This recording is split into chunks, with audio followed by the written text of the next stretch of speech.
If you're a Minnesota resident on Medicare or about to become Medicare eligible, you may be wondering what Medicare supplement plans are actually available in Minnesota, because you've heard that maybe they're a little bit different.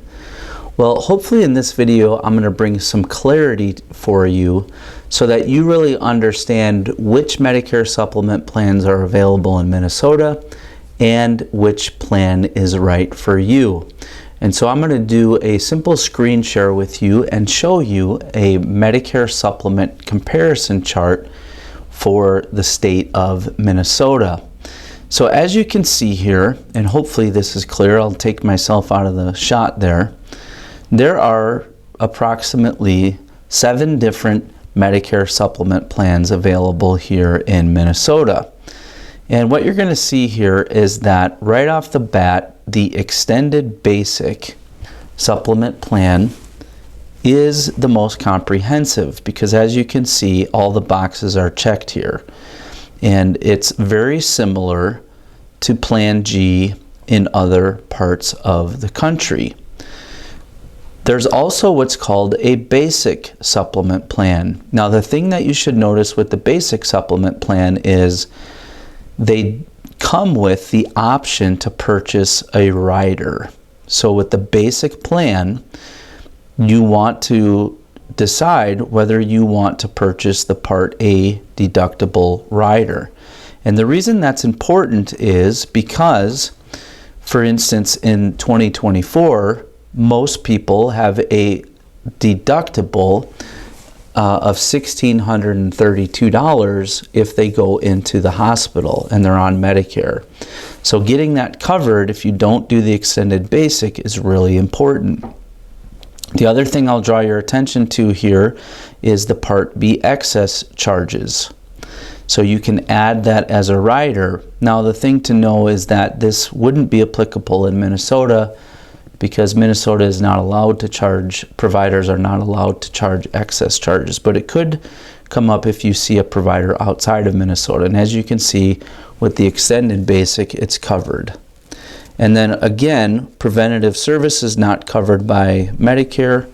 With the extended basic, it's included. Otherwise, with the basic, you'll want to purchase the rider.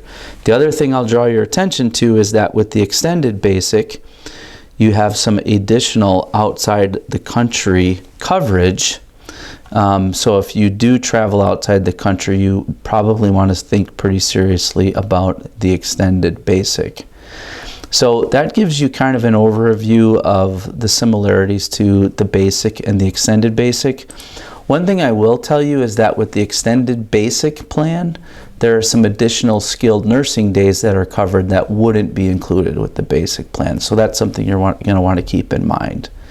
So then the next question that a lot of people have, because this plan is growing in popularity in the country, is does Minnesota have a Medicare Supplement Plan N? And I'm going to share that with you here and show you they do. And it's the third plan in this column. It's known as the co-payment plan for Part B. So it's similar to Plan N. The Part A deductible is covered, just like the other 2 plans. The Part A coinsurance is covered. Skilled nursing facility is covered. Part B coinsurance is where it gets slightly different. So with the co-payment plan, you do have the potential of having a $20 copayment at the doctor or $50 copayment at the emergency room. So what happens is you can save some money on the copayment plan with your monthly premium compared to the extended basic, for example.